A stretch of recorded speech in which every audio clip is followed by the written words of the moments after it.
পরিস্থিতি তৈরি করা হয়েছে যে মানুষকে পিটিয়ে মারার প্রবণতা, যেটা গত কয়েকদিন ধরে আমরা দেখছি বিভিন্ন টিভিতে বা সংবাদ মাধ্যমে, এগুলো বন্ধ করার একটা উপায় ছিল যে সরকার যে বিল এনেছিলেন তাতে যা শাস্তির বিধান ছিল, কোনো লোক মারা গেলে পরে তার মৃত্যুদণ্ড পর্যন্ত ছিল, কিন্তু সেই বিলটা আমরা এনফোর্স করতে পারিনি।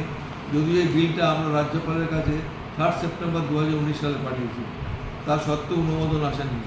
এটা অত্যন্ত দুর্ভাগ্যজনক। এবং আজকের দিনে বিশেষ করে যখন কেন্দ্রীয় সরকার নতুন আইন প্রণয়ন করে এর সাজাটা বাড়াবার চেষ্টা করছে, পশ্চিমবঙ্গে এর অনেক আগে 5 বছর আগে এটা উপলব্ধি করতে পেরেছিল পশ্চিমবঙ্গ সরকার, এবং তারা সেই বিলটা ওইভাবে এনেছিলেন 2019 সালে। এই কঠোর আইনটা যদি অনুমোদন হয়ে যেত তাহলে সেক্ষেত্রে তো যারা এই ঘটনা ঘটাচ্ছে তাদের একটা ভয়ও থাকতো, প্রবণতা কমে যেত। মানুষের মনে একটা ভয় দরকার আছে যে শাস্তির বিধান থাকতে পারে, ন্যাচারালি তাদেরও অনেক ভয় থাকবে। আমি তো দেখলাম যেভাবে পিটিয়ে মারা হচ্ছিল, এই ছবিগুলো আমরা দেখেছি, এটা খুব কষ্টকর, সত্যি দেখতেও খুব খারাপ লাগে। একটা স্যার সরকারি কমিশনের একটা সুপারিশ ছিল, সরকারিয়া কমিশন বলেছিলেন যে আমাদের কেন্দ্র রাজ্যের সম্পর্কের ব্যাপারে এই পয়েন্টটা উল্লেখ করা ছিল। বলেছে আমাদের যে সমস্ত বিলগুলো পাস করছে রাজ্য সরকার বা লোকসভাতে, যেগুলো লোকসভার বিল রাষ্ট্রপতির কাছে যায়, আমাদের বিলগুলো রাজভবনের রাজ্যপালের কাছে যায়। এই বিলগুলো দ্রুত গতিতে সম্পন্ন তার সম্মতি দেওয়া উচিত।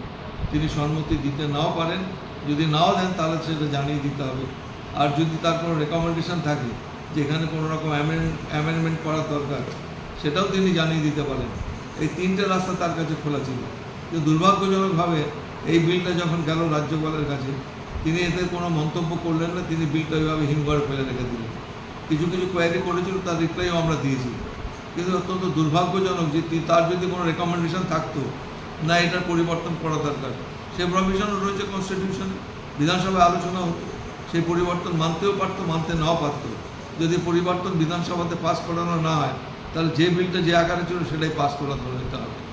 All these provisions are there in the constitution, but these are not followed, most unfortunately.